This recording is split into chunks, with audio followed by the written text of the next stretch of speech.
My name is James Wood, and I'm a classically trained computer animator with over 20 years experience. And now I'm the acting chair and a full-time animation professor at Okanagan College. So today I'm going to talk about the animation pipeline, and more specifically, how Okanagan College can help you become a paid artist working in the industry. Now that's really cool, to become a paid artist. When I was going through school and trying to figure out what I wanted to do, I was always wondering, sure, I love art, but how am I going to earn a living with this? This was a big thing for me. Well, with animation, you can do that. And I also find that as an artist in animation, your skills get so much better faster because you're working with art all the time. Please, as I mentioned, feel free to ask questions at any time. I'll try to pay attention to the chat window and I'll try to see your questions and answer them if you send them in. And also, as I mentioned, Danushi may step in to alert me to a question if I missed it. One other thing, unfortunately, the videos you're going to see here don't play so smoothly. And unfortunately, there's nothing I can do about it, and there's nothing you can do about it to make it work better. Zoom wasn't created as a video player. It was created as a video chat program and conferencing. So unfortunately, the videos don't come out quite so well. But right now, I'm just going to adjust my volume so that you can hear it just a little bit better. I'm getting too many windows. Here we go, and volume. Okay. So now the sound's a little bit better. Let's get started here. So many industries, including animation, organize the jobs in a particular order. Some tasks must be completed before others start, and some can be done at the same time. Some work can be done by one person, and some work is best completed by a lot of different people.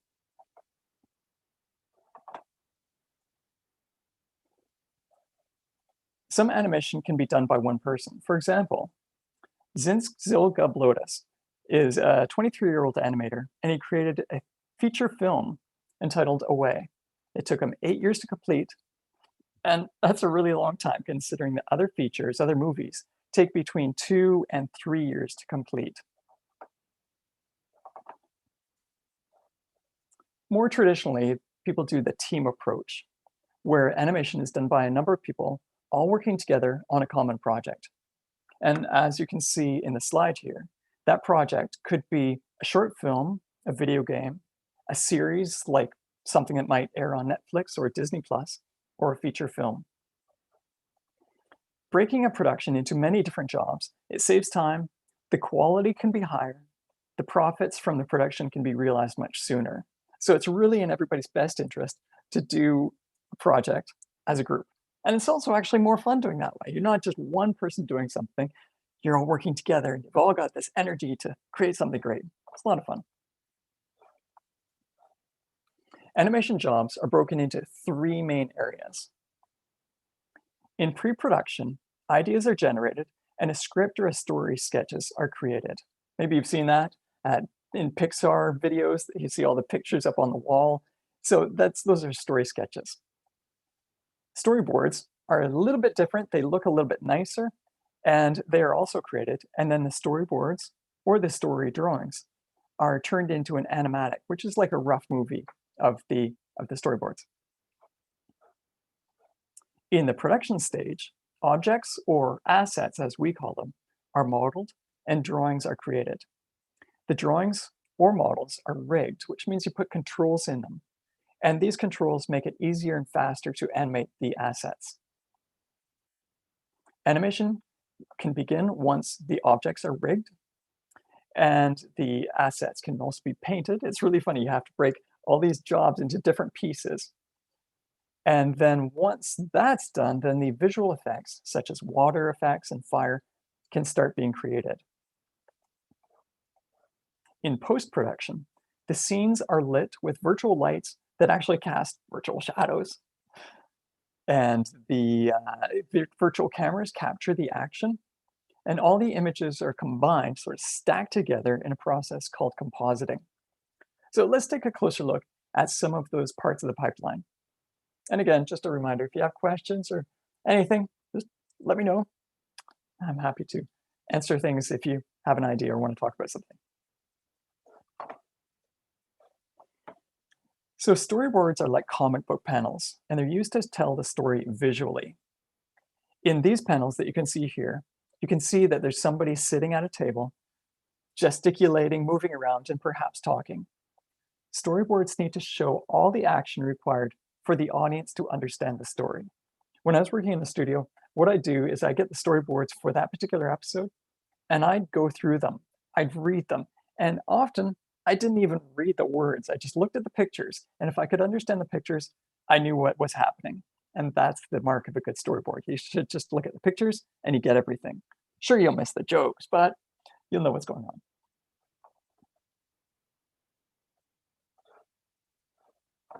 The storyboards are combined combined with the audio, and the whole thing is timed out. The result is something we call an animatic.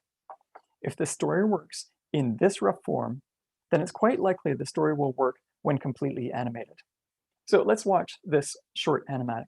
And again, my apologies, the motion isn't very good. And for some of these, there isn't very much motion. So it's going to be jerky, but it's not so bad. Anyway, here we go. I'm Jonathan Goldstein, and welcome to Wiretap. Today's episode, Klosterman's Question. Hello? Hey, Dad. Hi, Johnny. I had a question for both of you. You ready? Would you rather a year in Europe with a $2,000 a month stipend or 10 minutes on the moon? Of course I'll go to Europe. Dad? Europe with $2,000 a month stipend. I'm amazed. I thought you'd say go to the moon. No. I don't really What am I know gonna do you. up there in that vacuum? That's what I say. Come on, I'm not that wacko. I'm gonna sit on the moon, hop around from crater to crater. So this little example is Come on, I'm not that. this little example shows the rough story put together into a little simple movie. And it's really cool when you do this because you can suddenly see, it works. This is actually amusing. I can get into it. If it doesn't work, well, then you have to go back a little bit, start fixing it until it works.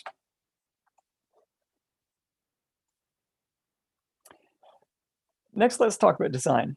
Design is the act of developing and finalizing the appearance of all objects seen in the animated piece. So that can include character designs, prop designs, and location designs. Productions can have hundreds, perhaps thousands of objects or assets, all of which need to be designed. Some shows like Simpsons or Rick and Morty, tons of characters. So they all have to be designed, and they also have to be designed from all angles, so as if the character's rotating around. Big job. Let's talk about layout.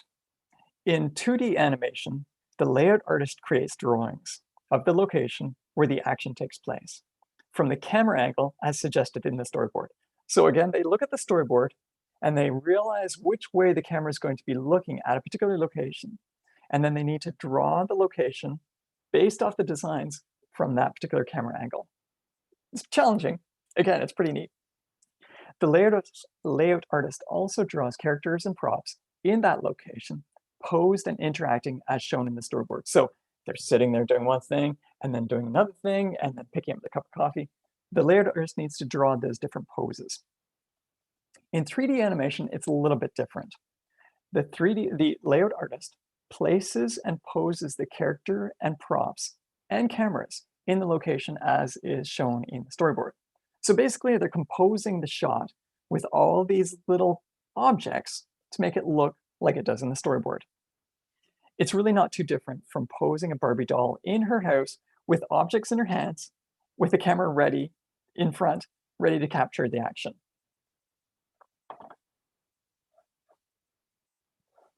And let's talk about animation. Probably you know something about animation already. By posing and moving a character, an animator creates the performance for that character. That's what animators do, is we make things come alive, be it a ball bouncing across the screen, a fly buzzing in, or a character delivering a line. It's all a performance that we as animators have to create. The poses that become the movement are created 24 times a second, or sometimes just twice a second. In this video we're going to watch, you can see that the character controls and other elements that the animator used are visible. I left them in because I thought it's kind of neat. You don't often see this sort of stuff. Animation is one of the more time-consuming jobs in the animation pipeline, which is why there are more jobs for animators than any other animation job. So let's watch this little video. I'm Jonathan Goldstein, and welcome to Wiretap. Today's episode, Klosterman's Question. Hello? Hey, Dad. Hi, Johnny. I had a question for both of you. You ready? Would you rather a year in Europe with a $2,000 a month stipend or 10 minutes on the moon? Of course I'll go to Europe. Dad? Europe with $2,000 a month stipend. I'm amazed. I thought you'd say go to the moon. No. I don't What am really I know gonna do you. up there? We're going to see the whole thing in a little bit. So as you can see, you're creating a performance. You're moving this character around, posing them so that they do their action. And yes, there are all these little controls on the characters that you need to move around to deliver that performance.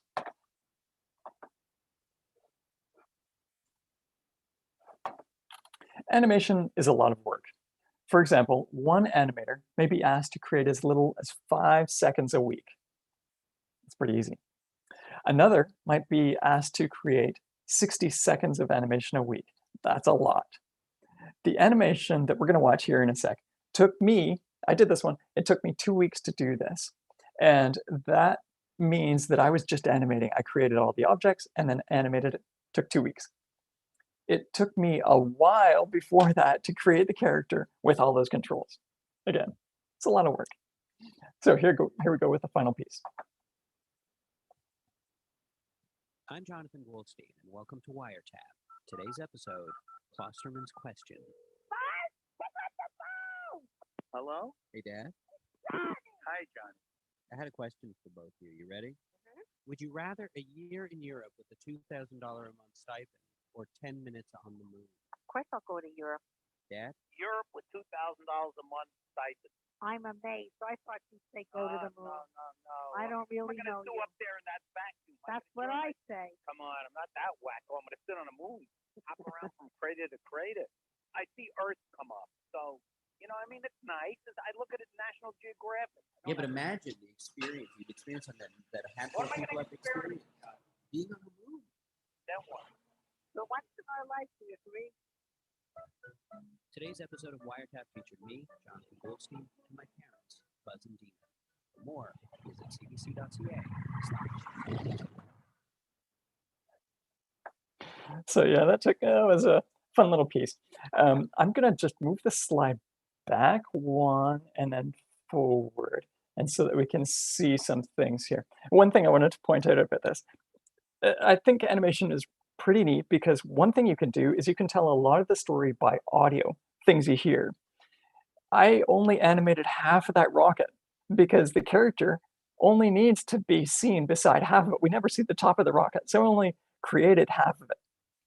The character went to the top, and then he paused there for a little bit while the dialogue goes on, and then I animated him coming back down. So you can get away with a few things like that, as long as there aren't lights casting shadows in poor spots. So I made sure that the lights were casting shadows in such a way that they would not show the character still and not moving when they should be in the rocket. Little tricks. So let's talk about Okanagan College's animation program and how we might be able to help you get into this industry. We're committed to helping you learn the skills you need to enter and succeed in the industry. Of course, unfortunately, Okanagan College can't teach you everything. Really, no college or university could teach you every animation job well. Instead, we specialize in teaching you the skills you need to get an entry-level job. And those jobs include a storyboard artist, a character designer, a layout artist, 2D or 3D animator, visual effects animator, creature animator, or a game artist. Now there's a few different paths through the industry. And what I'm trying to talk about in these next two slides is kind of the top. If you want to be at one of the top spots, how do you get there? The path through the animation hierarchy has two distinct routes.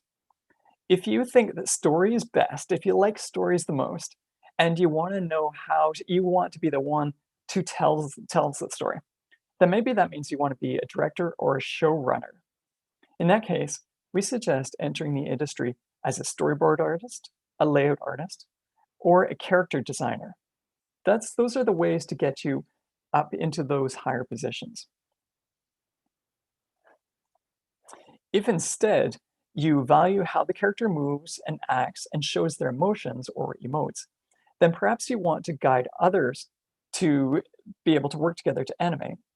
Then entering the industry as a character animator, a creature animator, or a visual effects animator is the best way to go. Again, you could get to the other chair by going this way, but why do that? You're just making your life harder. Decide kind of where you want to go and then where you want to enter to get to that spot. And of course, these things can change. It's been said that opportunity comes clothed in hard work. And it's also been said, the more you put in, the more you get out.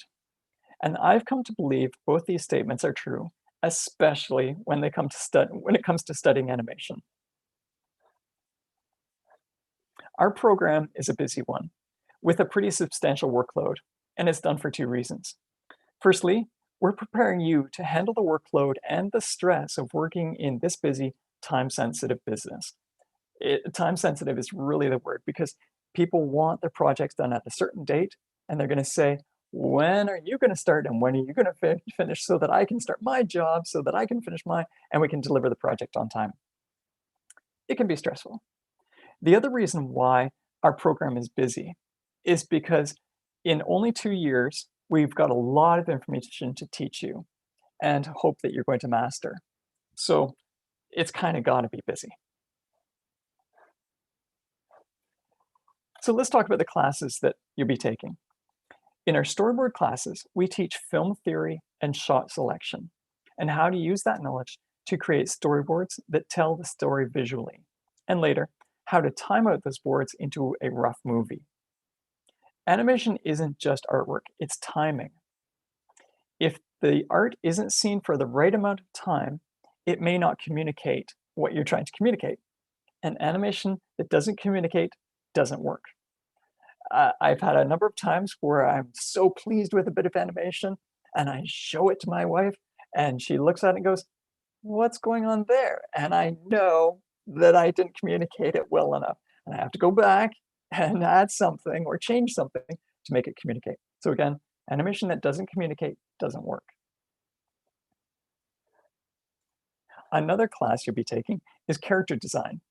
In character design classes, we teach you about shape language, proportion, and design as you create unique characters brimming with personality and possibility while still being appropriate for the story you're trying to tell. It's really important that you draw the characters or create characters that are going to work in the piece. If they look cool, but they don't really go with the locations, whatever, it's not going to work. In layout and design classes, we teach you how to design intriguing locations and then how to use the rules of perspective and composition to draw that environment from a variety of viewpoints, as well as to draw poses of characters in that location.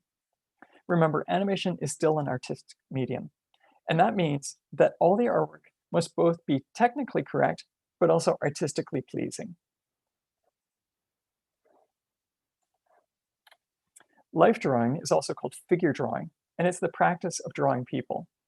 In life drawing classes, we teach you about lines of action. You can see there's one right here on this figure, going like this, and there's another one on this figure, kind of a bow shape. So we teach you about the line of action, anatomy, proportion, light and shadow, as you learn to draw people in realistic ways. When animating, we need to make our characters move in human-like ways that communicate human emotions and actions. Through doing life drawing, we practice how to see and create images that show lifelike poses and gestures that again communicate emotion and personality while maintaining realistic proportions and poses. It's really important to be able to draw these things as realistically as possible. And of course, this doesn't happen overnight. You practice and practice and practice, and then practice, practice, practice, and then you start getting to the point that you can start doing it well. And the realism is important because once you know how to do it properly, then you can start breaking the rules and changing things to get different effects. In your animation classes, you'll learn the basics of animation through what we call the 12 principles of animation. And you'll gain a thorough understanding of how physics dictates and influences motion. You'll learn to also to think about what motivates a character. Specifically, who are they? What are they thinking about? How old are they? What is their experience in life? And how do these motivations influence how the character moves around? You'll learn how to animate things to move in realistic as well as cartoony or exaggerated ways. And you're not just learning, it's not boring, it's actually pretty fun because you're creating art and then you're moving it. I personally think that's a lot of fun.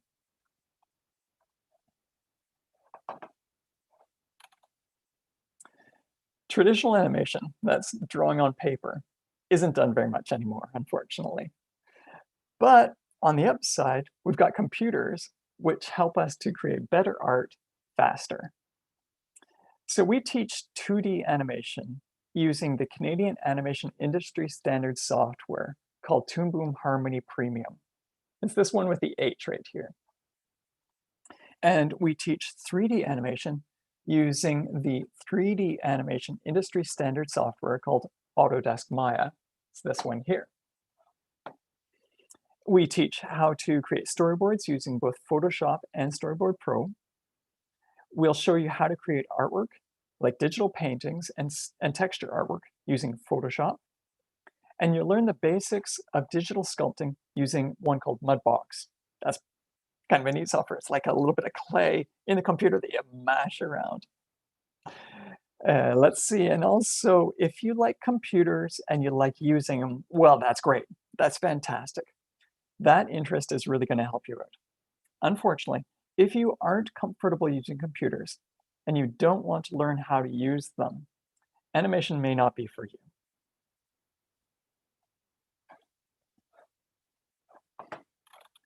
So perhaps you're wondering, why bother going to college for animation when you could buy your own computer, get your own software licenses, and watch videos to learn what you need to learn?